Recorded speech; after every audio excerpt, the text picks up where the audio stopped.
Hello दोस्तों, मेरा नाम है अरुण कुमार। एक बार फिर से नीट स्टडी यूट्यूब चैनल में आपका स्वागत है। आज हम लोग सेमेस्टर 1 सेशन 2022 से 26 वालों के लिए CC3 यानी health and wellness, yoga education and sport and fitness का VBA इंपॉर्टेंट क्वेश्चन देखने वाले हैं। तो आप किसी भी यूनिवर्सिटी से हैं कोई मायने नहीं रखता, क्योंकि इस बार सेमेस्टर 1 में लगभग सभी स्टूडेंट को सेम पढ़ना है। तो चलते हुए हम लोग आज का प्रश्न स्टार्ट करते हैं।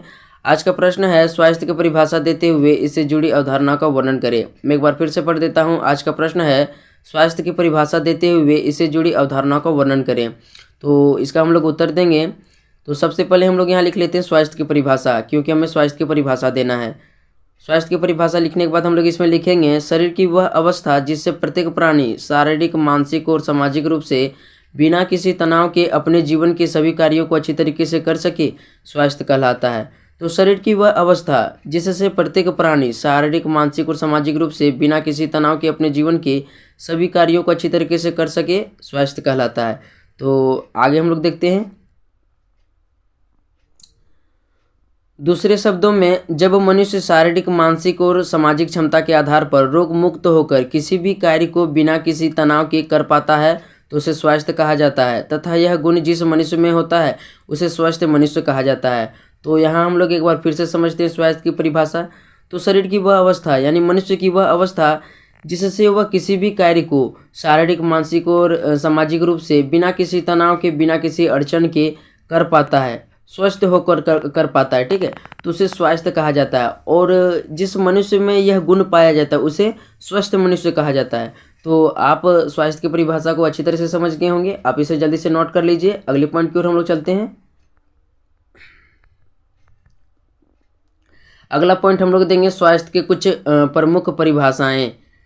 आज के समय में किसी भी राष्ट्र की प्रगति उस राष्ट्र के नागरिकों के स्वास्थ्य पर निर्भर करता है। आधुनिक समय में वही राष्ट्र महान बन सकता है तथा विभिन्न क्षेत्रों में उन्नति के शिखर पर पहुंच सकता है जिस राष्ट्र के प्रत्येक नागरिक पूर्ण रूप से स्वस्थ हो। तो यदि मनुष्य स्वस्थ होगा तो उनका जितना भी वह धन कमाएगा, उनका सारा जो धन होगा वह विकास के कार्यों में जाएगा। वहीं यदि व्यक्ति बीमार रहता है, ठीक है, तो उनका जो धन होगा, जो अपना धन दौलत कमाएगा, वे उन सारे मतलब जो खर्च होगा उनका बीमारियों के इलाज पर उनका खर्च करेगा, ठीक है। तो इससे उनका जो विकास होगा वह बाधित हो जाएगा।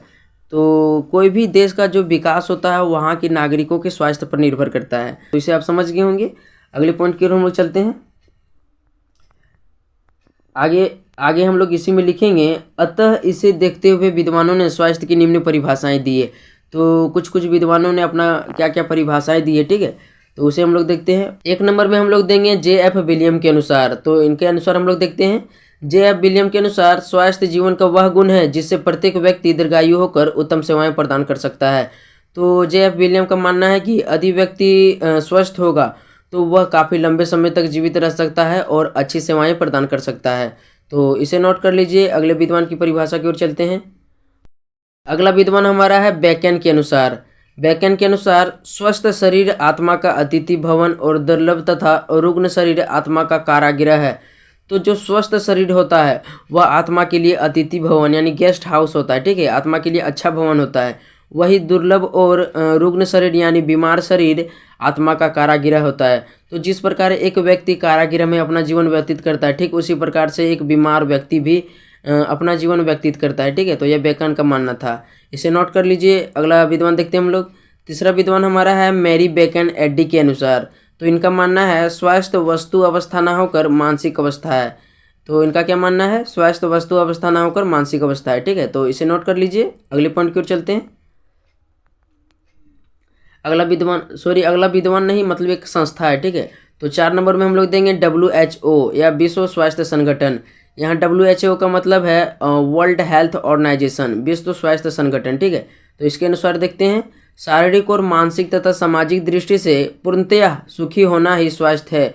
केवल रोग या विकृति से मुक्त रहना ही स्वास्थ्य नहीं है। तो WHO का मानना है शारीरिक और मानसिक रूप से, सामाजिक दृष्टि से पूर्णतः जो व्यक्ति सुखी रहता है, ठीक है, वही व्यक्ति स्वस्थ हो सकता है। केवल बीमार मतलब जो व्यक्ति बीमार नहीं है वह व्यक्ति स्वस्थ नहीं हो सकता है, बल्कि उसमें शारीरिक, मानसिक और सामाजिक दृष्टि से वह मतलब अच्छी तरह से काम कर सके समाज में, ठीक है, वही व्यक्ति स्वस्थ हो सकता है। तो यह WHO का मानना था। अब इसे नोट कर लीजिए। अगले पॉइंट की ओर चलते हैं।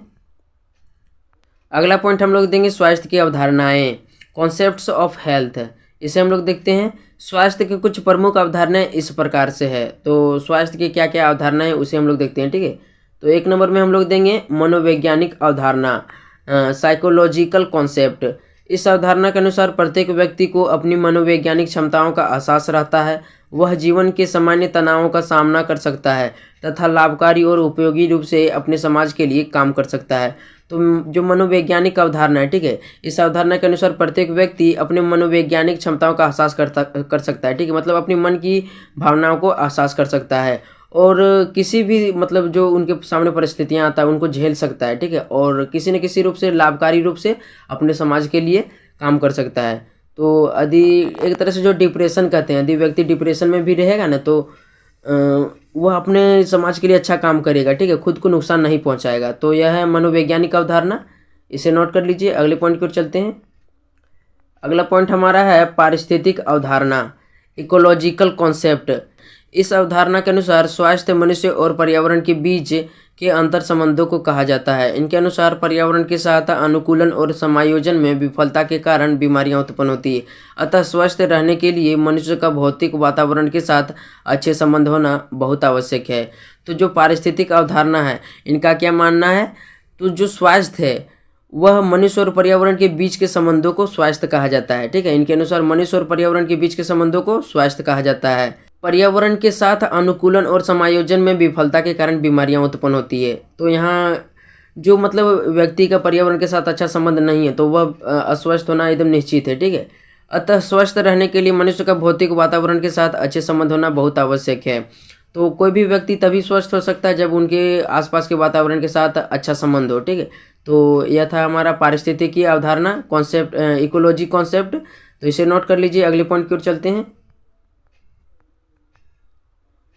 तीसरा अवधारणा हमारा है जैव चिकित्सीय अवधारणा, बायोमेडिकल कॉन्सेप्ट। इस अवधारणा के अनुसार यदि किसी व्यक्ति में कोई बीमारी नहीं है तो वह व्यक्ति स्वस्थ है। यह अवधारणा शारीरिक सलामती की एक ऐसी स्थिति होती है जहां व्यक्ति अपने दिन प्रतिदिन की गतिविधियों को बिना किसी अड़चन के कर सकता है। इनके अनुसार स्वास्थ्य को बनाए रखने के लिए शारीरिक गतिविधियां और एक अच्छे पोषण की आवश्यकता होती है। तो हम लोग यहाँ एक बार फिर से समझते हैं जैव चिकित्सीय अवधारणा को। तो इस अवधारणा के अनुसार यदि किसी व्यक्ति में बीमारी नहीं है, मतलब वह व्यक्ति बीमार नहीं है, तो वह स्वस्थ व्यक्ति है, ठीक है, तो वह एक स्वस्थ व्यक्ति है। यह अवधारणा शारीरिक सलामती की एक ऐसी स्थिति होती है जहां व्यक्ति दिन प्रतिदिन की गतिविधियों को बिना किसी अड़चन के कर सकता है। तो एक ऐसी स्थिति होती है जिसमें व्यक्ति के सामने कोई भी कार्य आता है तो वह बिना किसी अड़चन के आराम से कर सकता है, ठीक है। इनके अनुसार स्वास्थ्य को बनाए रखने के लिए शारीरिक गतिविधियां और एक अच्छे पोषण की आवश्यकता होती है। तो जैव चिकित्सा अवधारणा के अनुसार वही व्यक्ति स्वस्थ हो सकता है जो अपने शारीरिक गतिविधियां को करता हो और एक अच्छा पोषण लेता हो। तो इसे नोट कर लीजिए। अगले पॉइंट की ओर चलते हैं।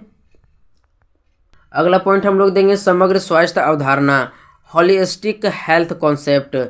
इसे हम लोग देखते हैं। उपयुक्त वर्णित अवधारणाओं के मिलने से स्वास्थ्य की समग्र अवधारणा बनती है, अर्थात इसमें मनोवैज्ञानिक, पारिस्थितिकीय और जैव चिकित्सीय तीनों अवधारणाओं को शामिल किया जाता है। इस अवधारणा में शारीरिक, मानसिक, सामाजिक तथा पर्यावरण कारकों को मान्यता दी जाती है। ये सभी कारक किसी न किसी रूप से स्वास्थ्य को प्रभावित करते हैं। तो जो समग्र स्वास्थ्य अवधारणा है उपयुक्त में हम लोगों ने देखा कि मनोवैज्ञानिक अवधारणा, पारिस्थितिक अवधारणा और जैव चिकित्सीय अवधारणा, यदि हम लोग इसमें तीनों को मिला दें एक साथ, ठीक है, तो इसे समग्र स्वास्थ्य अवधारणा कहा जाएगा। इस अवधारणा में शारीरिक, मानसिक, सामाजिक तथा पर्यावरण कारकों को मान्यता दी जाती है। ये सभी कारक किसी न किसी रूप से स्वास्थ्य को प्रभावित करते हैं। तो किसी भी व्यक्ति के शारीरिक, मानसिक, सामाजिक तथा पर्यावरण कारक अच्छा होगा तभी वह व्यक्ति स्वस्थ हो सकता है। मान लेते हैं यदि किसी व्यक्ति के आसपास का पर्यावरण अथवा वातावरण अच्छा नहीं है तो वह व्यक्ति स्वस्थ नहीं हो सकता है। अतः ये सभी कारक मतलब शारीरिक, मानसिक, सामाजिक और पर्यावरण कारक को समग्र स्वास्थ्य में शामिल किया जाता है, ठीक है। तो आप इस अवधारणा को अच्छी तरह से समझ गए होंगे। मैं आशा करता हूँ आपको वीडियो अच्छा लगा होगा। तो एक प्यारा सा लाइक कर दीजिए और चैनल में नहीं तो चैनल को जल्दी से सब्सक्राइब कर दीजिए। तो मिलते हैं नेक्स्ट वीडियो में, तब तक के लिए धन्यवाद।